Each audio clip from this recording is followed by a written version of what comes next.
kita semua.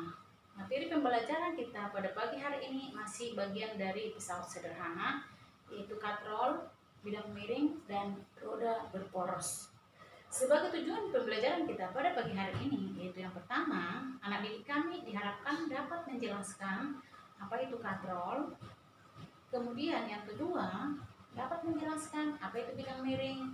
Yang ketiga, dapat menjelaskan apa itu roda berporos. Kemudian yang keempat, anak didik kami dapat mengaplikasikan bidang miring, katrol, dan roda berporos dalam kehidupan sehari-hari. Yang pertama yaitu katrol. Katrol ada 3 jenis. Itu yang pertama, katrol tetap. Yang kedua, katrol bergerak.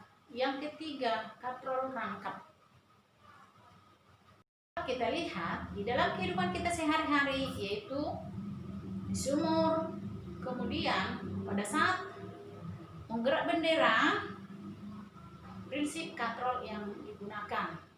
Kemudian di bangunan-bangunan, pada saat membangun, tukang-tukang bangunan untuk mempermudah mengangkat bahan-bahan bangunan dari atas ke lantai yang dibutuhkan. Apabila tanpa katrol, tentu pekerjaan yang dikerjakan akan semakin berat. Tapi dengan menggunakan katrol tersebut, maka bahan-bahan bangunan yang akan dibutuhkan diangkat ke atas bangunan lebih ringan dan lebih mudah. A. Katrol tetap. Bagian-bagian katrol tetap, kita lihat gambar, ada di sana. W sama dengan beban, F sama dengan gaya kuasa, LB itu sama dengan AO, yaitu lengan beban, LK itu sama dengan OB, yaitu lengan kuasa. Pemanfaatan katrol tetap biasanya digunakan untuk menimba air, juga dapat dilihat pada penggerak bendera. B. Katrol bergerak. Prinsip katrol tunggal bergerak hampir sama dengan tuas jenis kedua, yaitu titik beban berada di antara titik tumpu dan titik kuasa. Titik tumpu katrol tunggal kita lihat pada gambar, ya. Lengan beban LB adalah jarak AO dan lengan kuasa LK adalah jarak AB. Keuntungan mekanisnya sama dengan LK per LB. LK itu sama dengan 2 LB. Maka keuntungan mekanisnya sama dengan 2 LB per LK, sama dengan 2. Jadi keuntungan mekanis dari katrol bergerak yaitu sama dengan 2. C. Katrol berganda atau katrol rangkap atau disebut dengan takal. Katrol majemuk atau takal merupakan gabungan dari beberapa katrol sehingga kerja yang dilakukan semakin mudah. Keuntungan mekanis dari katrol majemuk atau katrol rangkap tergantung pada banyaknya katrol atau jumlah tali yang dipergunakan untuk mengangkat beban. Jadi keuntungan mekanisnya sama dengan sejumlah tali yang digunakan. Contoh kita lihat di gambar. Di sana ada 4 tali atau 4 katrol.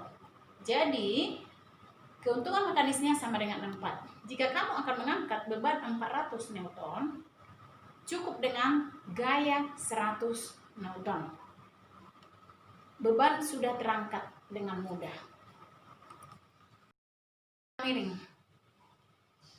Bidang miring adalah bidang datar yang diberi kemiringan tertentu. Kita lihat gambar.